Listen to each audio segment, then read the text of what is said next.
देखिए 1 तारीख को पूरे मुजफ्फरनगर में हिंदुस्तान की पूरी तर्ज पर एक जन आक्रोश रैली हुई जिसमें समाज के सब लोग थे, सब वर्गों के लोग थे, व्यापारी, सामाजिक संगठन और किसी पॉलिटिकल पार्टी का कार्यक्रम नहीं था। उसके ऊपर निश्चित रूप से सबने एक मत से एक आक्रोश लेकर के पाकिस्तान के विरुद्ध अपनी बातें कही, आक्रोश जताया, अपना वक्तव्य दिया और सबने एक वक्त से आतंकवाद कैसे समाप्त हो, पाकिस्तान पोषित आतंकवाद, उस पर हमला बोलने का सबने काम किया। और उसी में ही श्री राकेश टिकैत भी उसके अंदर आए थे, तो उनको लेकर के कुछ चीज़ें, कुछ टिप्पणियाँ लोगों ने की, तो मुझको लगता है वो नहीं होना चाहिए था। उसके बावजूद कल उन्होंने अपनी एक रैली राजकीय इंटर कॉलेज के मैदान में की और एक विषय आया उनके सम्मान का, उनकी पगड़ी का, किसान के सम्मान का। उसमें मैंने कहना चाहूँगा कि न किसी के सम्मान को खराब किया गया, न किसी की पगड़ी उछाली गई। कल बयान में बहुत लोगों ने कहा कि पगड़ी उछाली गई, कोई पगड़ी नहीं उछली। उस बच्चे ने स्वयं स्वीकार किया कि हाँ मुझसे गलती हुई, मेरा हाथ उसके अंदर लग गया और मैंने स्वयं ही उसकी पगड़ी को चौधरी साहब के सर पर रखा। तो मुझको लगता है कि विषय कोई ऐसा नहीं है जिसको तूल दिया जाना चाहिए। लेकिन मैंने कल रात, परसों रात को भी, कल सुबह भी चौधरी नरेश टिकैत जी से बात की,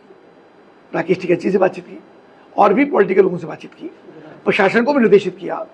और संगठनों से भी बात की, जो सामाजिक संगठन है उनसे बातचीत की कि कोई भी ऐसा बयान आपस में ना हो जिसमें समाज बटा दिखे, समाज में झगड़ा दिखे, समाज नाराजगी दिखे और ये किसी भी रूप में कुछ जातिगत विद्वेष पैदा हो। एक विधायक होने के नाते, मंत्री होने के नाते मेरी जिम्मेदारी भी है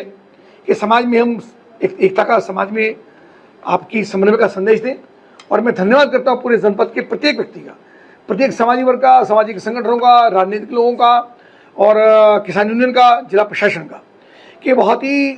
यानी मैं कह सकता हूँ ना कोई हारा ना कोई जीता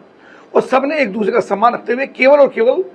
पाकिस्तान पोषित जो आतंकवाद है उसी पर टिप्पणी करने का, उसी को नेस्तनाबूद करने का और सरकार के साथ सामूहिक रूप से खड़े रहेगा, ये संदेश सबने देने का काम किया। मैं सभी के प्रति कृतज्ञता व्यक्त करता हूँ। प्रशासन ने भी बहुत शुरू से काम लिया, चौधरी राकेश टिकैत जी, नरेश टिकैत जी, वहाँ कुछ पॉलिटिकल लोग, उन सब ने अपने अपने ढंग से अपनी बात को रखी, लेकिन पटाक्षेप एक शांति और सौहार्दपूर्ण हुआ है। तो निश्चित रूप से मेरे सरकार के प्रतिनिधि होने के नाते मेरी जिम्मेदारी है कि मैं सबका धन्यवाद करूं और कोई भी ऐसी टिप्पणियां एक दूसरे के प्रति ना करें, चाहे सोशल मीडिया पर, चाहे व्यक्तिगत रूप से एक दूसरे को कमी निकालना, एक दूसरे पर टिप्पणी करना, ये किसी भी रूप से समाज के लिए ठीक नहीं है। सबको सामूहिक रूप से देश के सैनिकों के साथ खड़े रहना है, सरकार के साथ खड़े रहना है और हमको जो आतंकवाद है, जो आतंकवादी हैं, उनके खिलाफ एक मजबूत लड़ाई हम सबको लड़ने का एक संकल्प हमको लेना है। इसी के साथ में पुनः सभी का धन्यवाद।